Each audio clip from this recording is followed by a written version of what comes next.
Bismillahirrahmanirrahim. Assalamualaikum warahmatullahi wabarakatuh. Hello everyone. Now, I would like to presentation my PowerPoint assignment. Before that, let me introduce myself.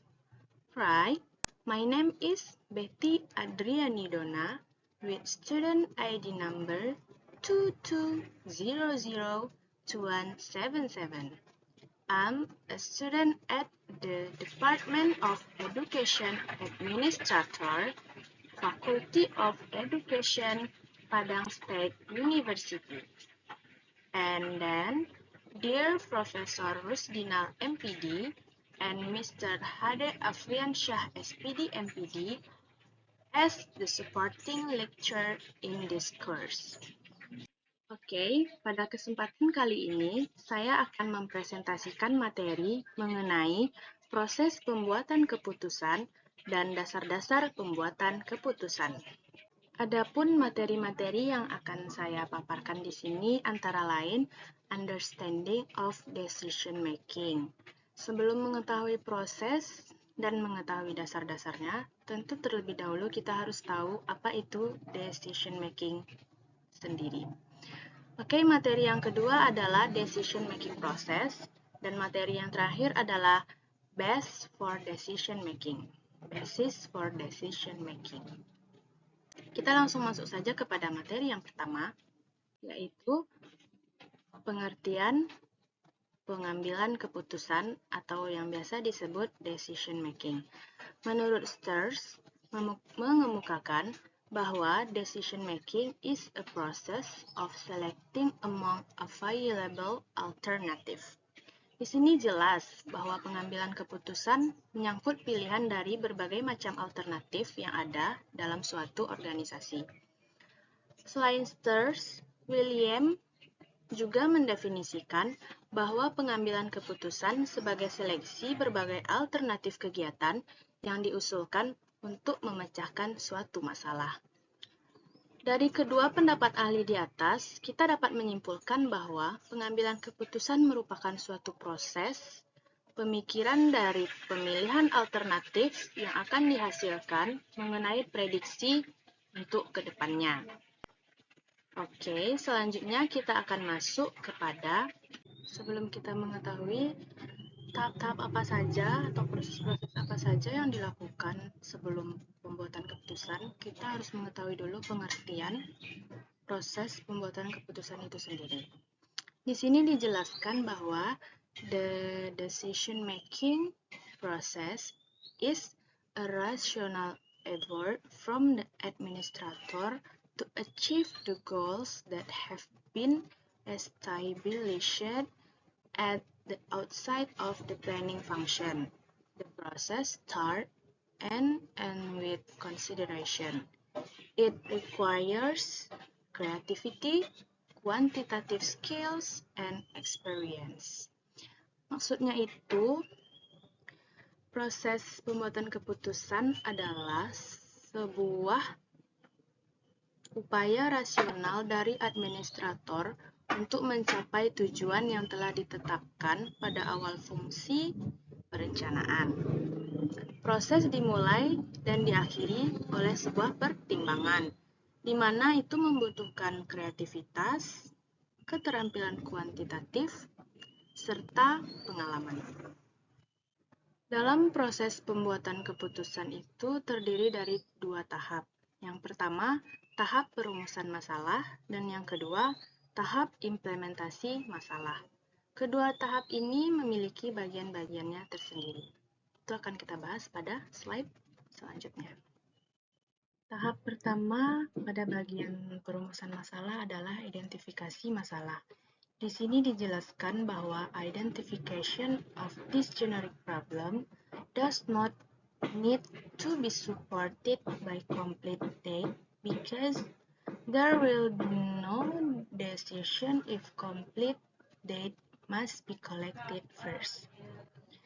Lalu yang kedua juga di sini dijelaskan bahwa adanya perumusan sebuah masalah. As a guideline for selecting the most suitable option for a problem, clarity of purpose is needed. Whether the goals that have been set can finally be achieved or not determines the success of a decision.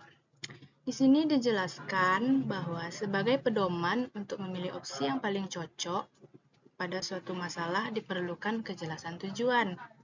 Apakah tujuan yang telah ditetapkan akhirnya dapat tercapai atau tidak, menentukan keberhasilan suatu keputusan.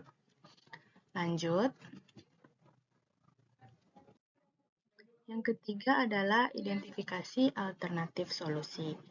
Identification of alternative solution is determined by education, life experience, level of intelligence, capacity to anticipate events, ability to think ahead, imagination, aspiration, creativity, and capacity to carefully assess any risks, impacts, and opportunities that can result from certain choice. Di sini dijelaskan bahwa solusi alternatif sangat penting untuk membuat keputusan ini tertarik dalam resiko paling kecil. Dalam identifikasi alternatif solusi ini dilihat dari kecerdasan, pendidikan, pengalaman hidup, kapasitas mengantisipasi kejadian, kemampuan berpikir ke depan, imajinasi, cita-cita, serta kreativitas. Yang keempat adalah menentukan kriteria pemilihan alternatif solusi.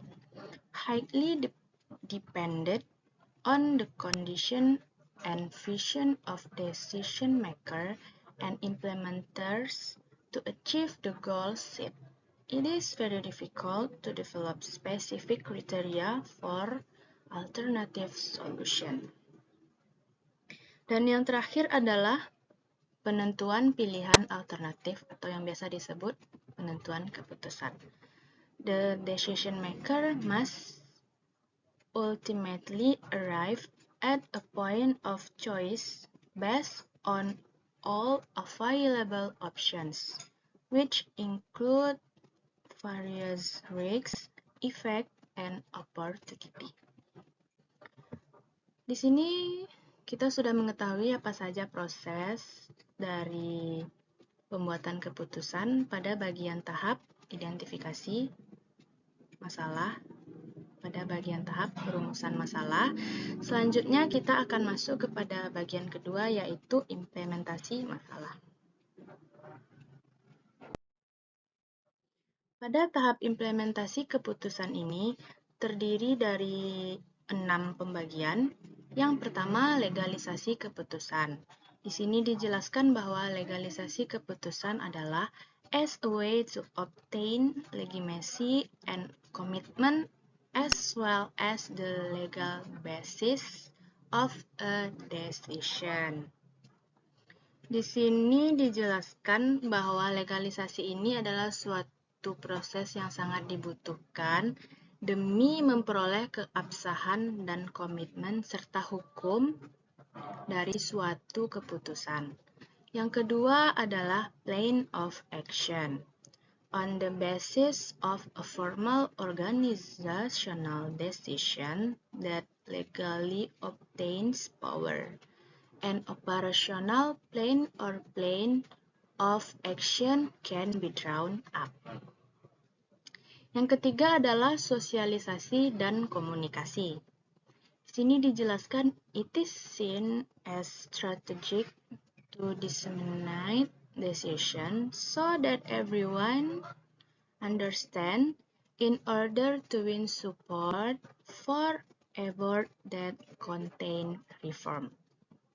Kita dapat mengetahui bahwa sosialisasi dan komunikasi ini sangat penting. Ketika kita mengambil sebuah keputusan, tentu kita harus mengkomunikasikannya terlebih dahulu bagaimana nanti dampak yang akan dihasilkan untuk ke depannya. Yang selanjutnya adalah action. This action step is putting things into practice. All preference including organizational mechanisms that have been prepared or tried to work to carry out the decision that have been taken. Yang kelima adalah pengawasan. Pengawasan ini terdiri dari monitoring, evaluation, and intervention. And last but not least, review and evaluation. Evaluasi. Review itu menilai bagaimana atau sejauh mana tujuan dapat tercapai dari sebuah keputusan ini, dan evaluasi itu untuk mengkaji apa-apa saja yang perlu diperbaiki. Kita lanjut pada materi yang terakhir terkait basis for decision making. Di sini saya mengutip atau mengambil materi dari seorang ahli, Georgi Erteri. Dia menyebutkan bahwa ada 5 dasar dalam pengambilan keputusan. Yang pertama, intuisi, pengalaman, fakta, wewenang, dan rasional. Kita akan bahas satu persatu. Intuisi adalah decision making is decision making based on the subject's feeling. Maksudnya di sini itu adalah pengambilan keputusan itu berdasarkan feeling, suasana hati. Dan yang kedua itu pengalaman. Decision making based on experience has benefit for practical knowledge. Kita tahu bahwa pengalaman yang banyak akan memudahkan kita dalam mengambil sebuah keputusan. Yang ketiga adalah fakta. Decision making based on empirical data and fact can provide sound, solid, and good decision. With fact, the level of trust in decision maker can be higher. Maksudnya di sini adalah pengambilan keputusan berdasarkan data dan fakta empiris dapat memberikan keputusan yang sehat, solid, dan baik. Dengan fakta, tingkat kepercayaan orang akan keputusan yang akan diambil itu semakin tinggi. Selanjutnya ada wewenang. Wewenang is decision making based on the authority is usually carried out by leaders against their subordinates. Di sini dijelaskan biasanya pengambilan keputusan itu dilakukan oleh orang yang memiliki jabatan lebih tinggi daripada bawahannya. And last but not least is rasional. In ratio-based decision making, the resulting decisions are objective, logical, more transparent, and consistent in order to maximize result or value within certain constraints. Dapat dijelaskan di sini, pengambilan keputusan yang berdasarkan rasio akan menghasilkan atau akan bersifat objektif, logis, dan transparan, konsisten untuk memaksimalkan hasil atau nilai dengan batas kendala tertentu. Baiklah, hanya itu materi yang dapat saya paparkan pada kesempatan kali ini. Saya minta maaf jika masih banyak salah dalam pengucapan kata. Wabillahi taufiq wal hidayah.